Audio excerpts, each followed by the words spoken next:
Communist Manifesto by Karl Marx and Friedrich Engels. Chapter 1, Part 15. I was in bed when I heard the gate. I listened carefully. I didn't hear anything else, but I heard that. I tried to wake Cliff. He was passed out, so I got up and I went to the window. A big moon was laid over the mountains that went around the city. It was a white moon and covered with scars. Any damn fool could imagine a face there.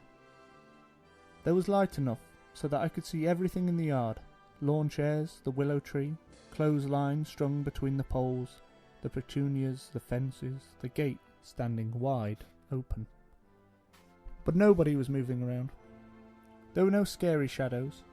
Everything lay in moonlight, and I could see the smallest things. The clothespins on the line, for instance. I put my hands on the glass to block out the moon. I looked some more. I listened. Then I went back to the bed. But I couldn't get to sleep. I kept turning over. I thought about the gate standing open. It was like a dare. Cliff's breathing was awful to listen to. His mouth gaped open and his arms hugged his pale chest.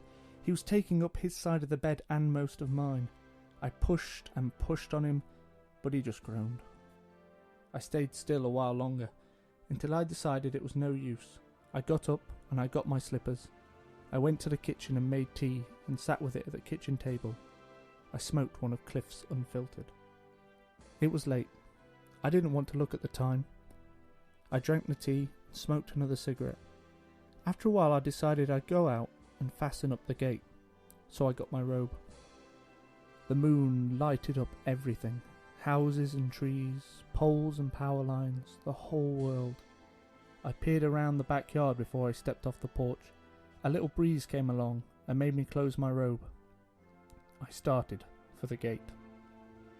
There was a noise at the fences that separated our place from Sam Lawton's place. I took a sharp look. Sam was leaning with his arms on the fence, there being two fences to lean on. He raised his fist to his mouth and gave a dry cough. "Evening, Nancy," Sam Lawton said. I said, "Sam, you scared me." I said, "What are you doing up? Did you hear something?" I said, "I heard my gate unlatch." He said, "I didn't hear anything. Haven't seen anything either. It might have been the wind." He was chewing something. He looked at the open gate and shrugged. His hair was silvery in the moonlight and stood up on his head. I could see his long nose, the lines in his big, sad face. I said, "What are you doing up, Sam?" and moved closer to the fence. "Want to see something?" he said. "I'll come around," I said. I let myself out and went along the walk.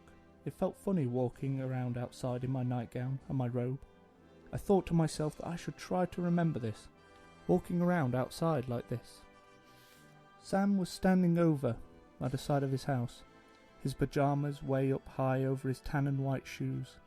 He was holding a flashlight in one hand and a can of something in the other. Sam and Cliff used to be friends. Then one night they got to drinking, they had words. The next thing, Sam had built a fence and then Cliff built one too. That was after Sam had lost Millie, gotten married again, and become a father again, all in the space of no time at all. Millie had been a good friend to me up until she died. She was only 45 when she did it. Heart failure. It hit her just as she was coming into their drive. The car kept going and went on through the back of the carport. "Look at this," Sam said, hitching his pyjama trousers and squatted down.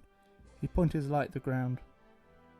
I looked and saw some wormy things curled in a patch of dirt. "Slugs," he said. "I just gave him a dose of this," he said, raising a can of something that looked like Ajax. "They're taking over," he said, and worked whatever he had in his mouth. He turned his head to one side and spit what could have been tobacco. "I have to keep at this, to just come close to staying up with them." He turned his light on a jar that was filled with the things. "I put bait out, and then every chance I get, I come out here with this stuff. Bastards are all over. It's a crime what they can do. Look here," he said. He got up, took my arm and moved me over to his rose bushes. He showed me the little holes in the leaves. "Slugs," he said. "Everywhere you look around here, at night, I lay out bait and then I come out and I get 'em," he said. "An awful invention, the slug. I save 'em up in the jar there." He moved his light to under the rose bush. A plane passed overhead. I imagined the people on it sitting belted to their seats, some of them reading, some of them staring down at the ground. "Sam," I said, "how's everybody?" "They're fine," he said, and shrugged. He chewed on whatever he was chewing. "How's Clifford?" he said.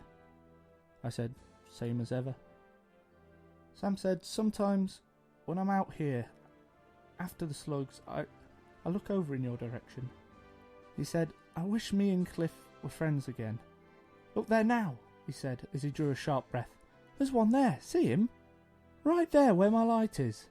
He has been directed on the dirt under the rose bush. "Watch this," Sam said. I closed my arms under my breasts and bent over to where he was shining his light. The thing stopped moving and turned its head from side to side. Then Sam was over it with his can of powder, sprinkling the powder down. "Slimy things," he said. The slug was twisting this way and that. Then it curled and straightened out. Sam picked up a toy shovel and scooped the slug into it and dumped it out in the jar. "I quit, you know," Sam said. "Had to. For a while it was getting so I didn't know up from down. We still keep it around the house, but I don't have much to do with it anymore." I nodded. He looked at me and kept looking. "I'd better get back," I said. "Sure," he said. "I'll continue what I'm doing, and then when I've finished I'll head in too." I said, "Good night, Sam." He said, "Listen." He stopped chewing. With his tongue, he pushed whatever it was behind his lower lip. "Tell Cliff I said hello." I said, "I'll tell him you said so, Sam." Sam ran his hand through his silvery hair, as if he was going to make it sit down once and for all, and then he used his hand to wave. In the bedroom, I took off the robe, folded it, put it within reach. Without looking at the time, I checked to make sure the stem was out on the clock, and I got into bed, pulled the covers up, and closed my eyes. It was then that I remembered I'd forgotten to latch the gate.